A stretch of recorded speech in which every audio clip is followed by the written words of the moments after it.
After flashing a buy signal from pivot bottom, I think there is an upside in Tesla this week. I got one more stock for you to watch, along a lot of other information. You are listening to the StockInvest.us podcast, Trading Tips with Jim, as we're heading in to week 36.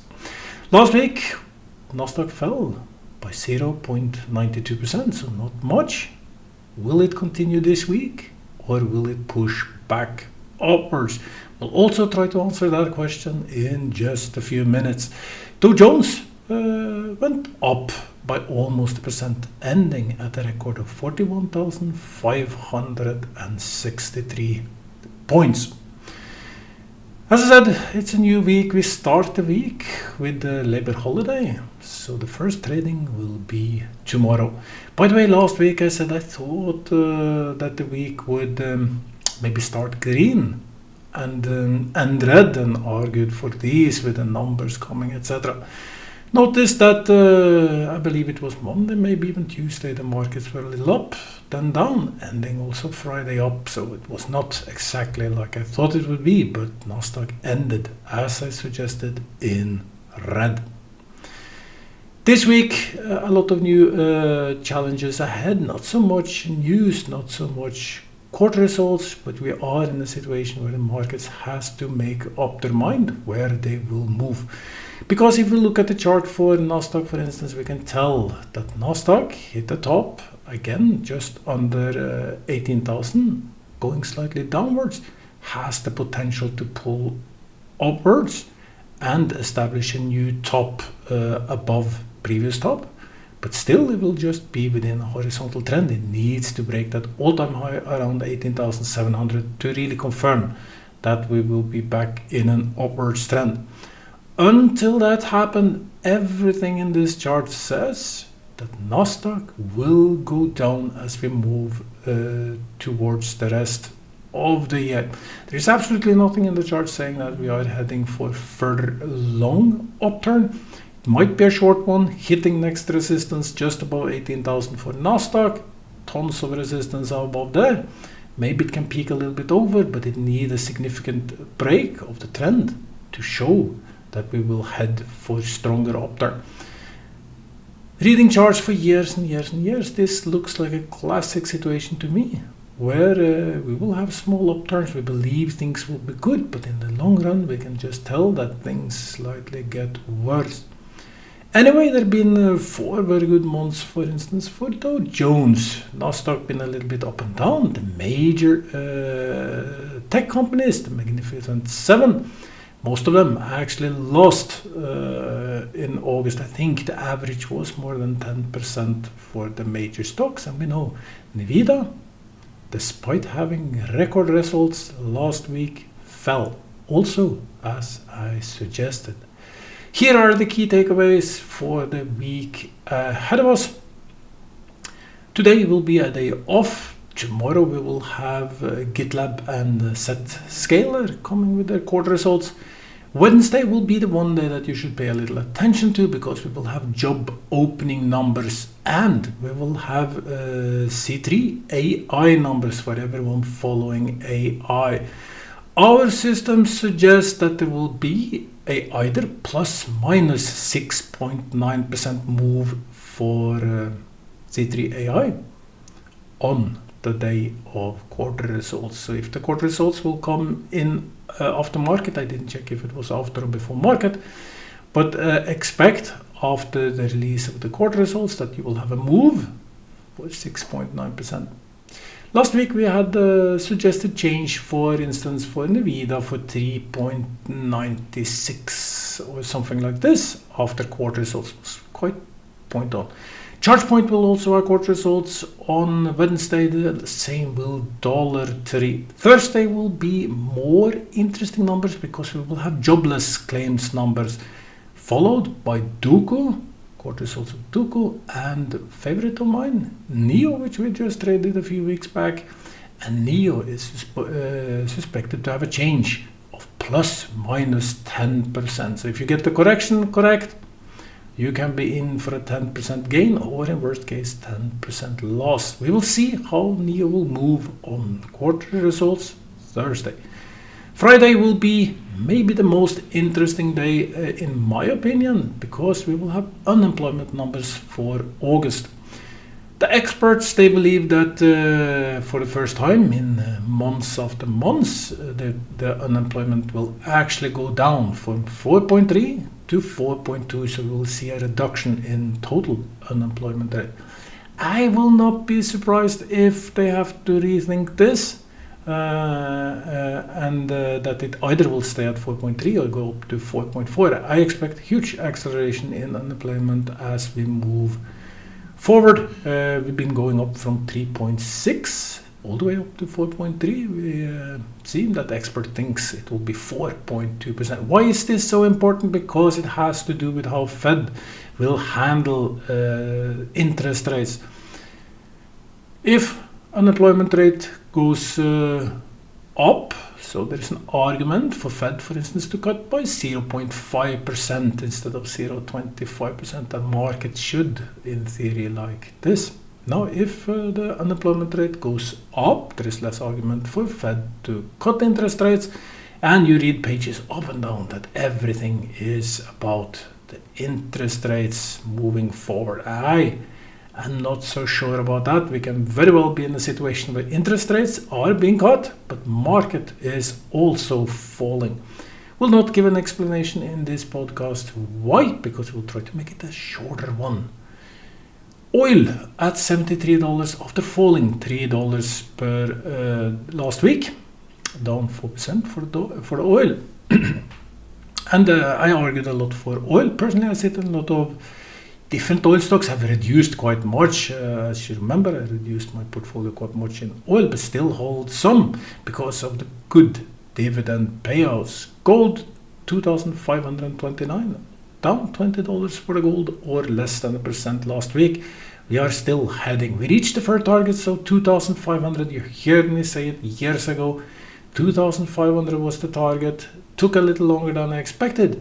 Next target is 3,500. There is millions of reasons why gold should continue upwards, meaning upside in gold stocks, meaning potential upside in gold.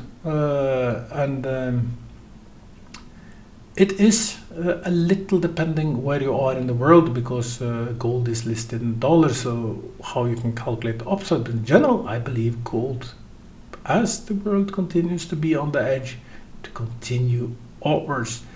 And it should also, in theory, if interest rates go down, push a little bit more up. 10-year threshold actually increased by 0.1 to 3.9, from 3.8 to 3.9% last week, meaning that the big players, they are not sure that we are done with everything that has to do with inflation, yet we celebrated good inflation numbers last week. But the bigger players, they are not so sure we are done with this, and I am on the same page. Here comes the conclusions. But first, let's see what the signal says. Well, the signal says that across all tickers that we analyzed, 35% is giving buy signals. That is the same like last week. Nasdaq actually fell from 22 to 19. Doesn't mean that there is a good buying opportunity in Nasdaq, but it's for sure getting closer to places where we can see pickups in Nasdaq. Personally, I believe in quite many stocks at Nasdaq. Mentioned this before. I'm a little bullish on the biotech sector among others.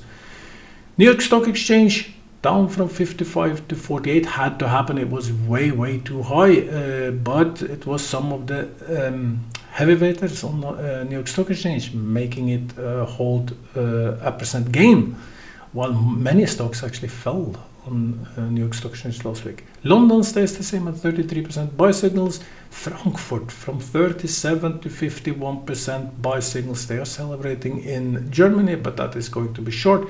The reason they celebrated last week and we saw all these buy signals is because the inflation came in a lot lower than expected in Europe, thinking that we have everything under control. Can continue this week, but in my opinion there will be a downturn in Europe. Tokyo from 21 to 29% buy signals. Shares in China up from 10 to 31. while National Stock Exchange of India remained the same at 43. And if you look at National Stock Exchange India, I know a lot of you follow yourself from India, it remains within a nice trend. Had a golden star, as you maybe noticed a few weeks ago. Also by signals a golden cross as well. Both golden star and golden cross. The golden star was found first, later the golden cross, indicating that the National Stock Exchange of India, the index and the market, supposedly will continue to push upwards. And I believe actually that to be the case. It looks quite okay. A little worried about the volume going a little bit down, but heading to new territories, building support below is a good sign indeed. Nasdaq, I told you how Nasdaq chart looks like, but what will the week be ahead of us?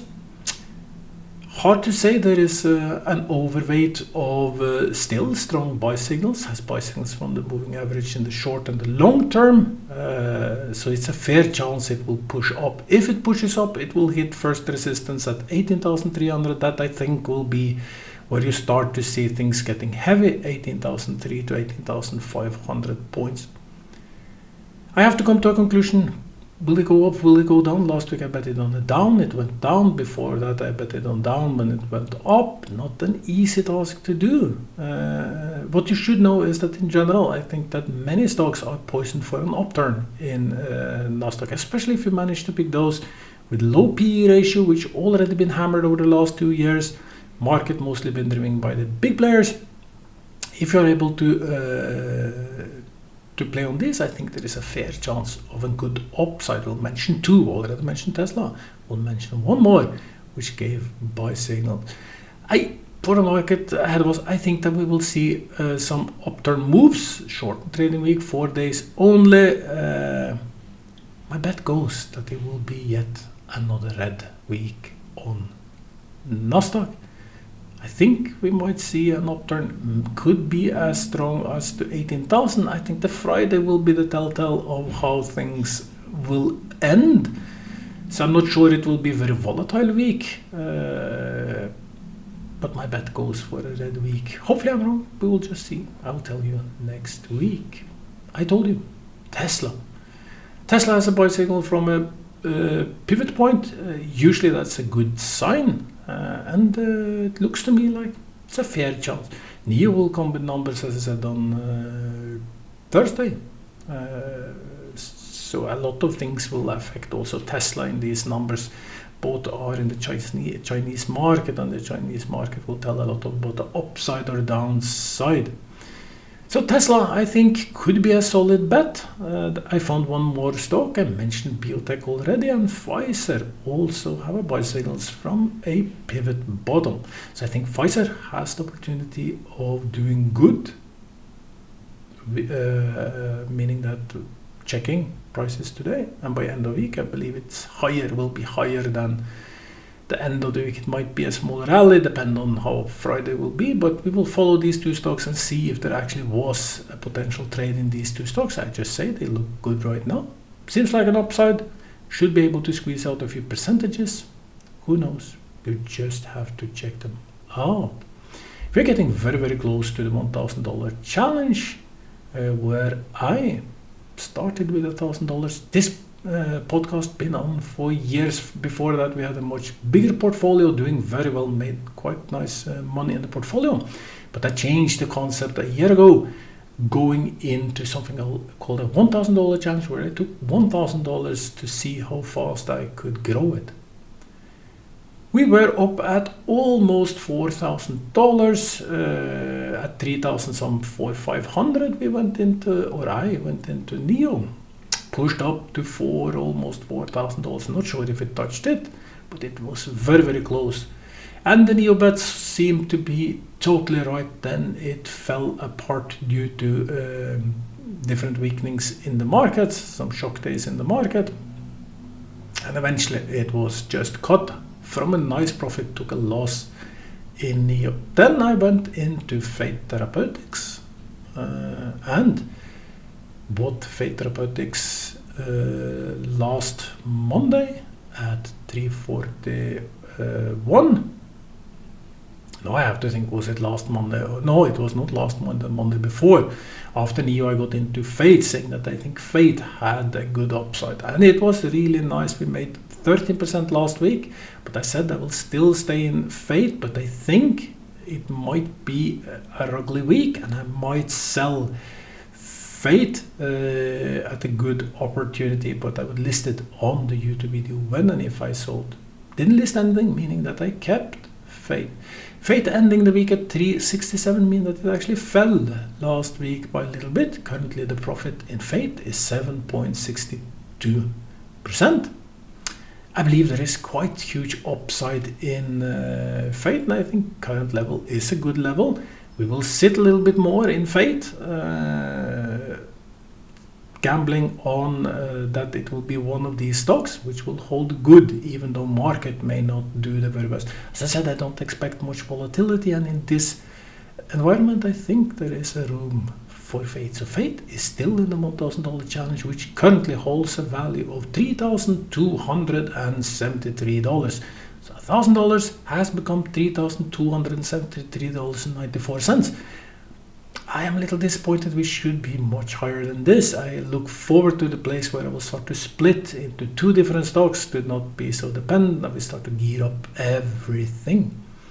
Well, I think I said most of the things that I wanted to say for the week ahead of us. I'm not sure exactly how it will be.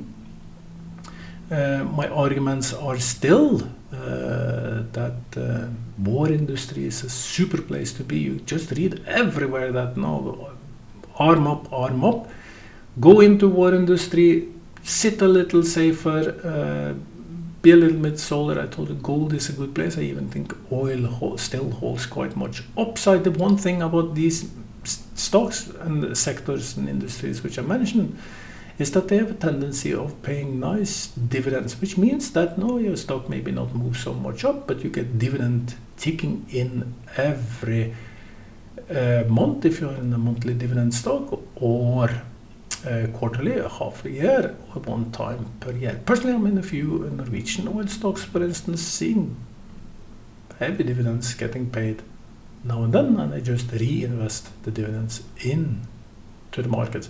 And let's finish on that topic. So how do I do my investments? If we go back very long time ago, when I started the podcast, it was in the very beginning of the pandemic, and I told you this will be a buying opportunity of the world as market was crashing. So that was how it started. I invested almost up to 100% of my liquidities into stocks, raking in a lot of money, and as the market went up from 10,000, I believe it was 10,800 or something, all the way up to 16,000, I slowly sold.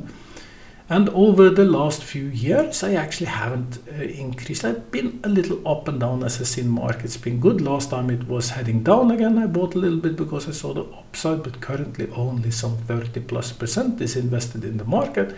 I will not invest any more into the stock market. I will just wait for a good opportunity. So what do I do with the 70% rest? Do I have it in the bank, knowing that the bank hardly pays any interest rates? No, I have in gold. Told you that. I have in crypto, also mentioned this. I have in, and by the way, crypto, I believe crypto has a good upside, but it's like a lottery ticket, but it's some of this. I have in lending platforms who are lending peer-to-peer, lending money to other people, have interest rates, receiving interest rates anywhere from 5 to 25% depending on the lender, with an average return currently around 17% on the money invested. Also comes with some risk, and we will see by the end of the period how the actual numbers are, because some will have their default. But it's just a way of thinking about things. When I see there will be a super opportunity in the stock market, I will guarantee you, I will go in with more. What you have to do is use all the tools available to you to make your decisions better. Usually you can trust your gut feeling. That's the first feeling you should trust. But there is nothing wrong about getting a lot of nice information from different web pages. And as you know, at us at stockinvest.us, You will find tons of information, and you can go to getagraph.com as well, my playground where I build all my different tools, which some later will be integrated into Stock Invest. Also mentioned the AI booth. It's getting better and better by the day. You can ask it almost anything. We feed it all sorts of information, totally fresh information. On top of this, we give it special algorithms to help even give better answers. So check out the booth at stockinvest.com. Sorry, stockinvest.us. Well, with that small mistake at the end, I think it's time to end the podcast. I wish you the very, very best of the week. I really hope that when you get to the end of the week, your portfolio will be greener in the beginning of the week. I hope you will be back next week. If you leave a few comments in the podcast about stocks you want analyzed, I might just give you my opinion on the stocks in the podcast. I get too many of them on Discords and other places. But in general, if you put in the YouTube comment, well, maybe I will just give you feedback on your question or your stocks. Bye. Welcome to StockInvest.us Stock Analysis. We remind you that trading involves a high risk of losing money, and that you should speak with a financial advisor before buying or selling any securities. You should not base your investment decision upon StockInvest.us. By using the information you agree and are held liable for your own investment decisions.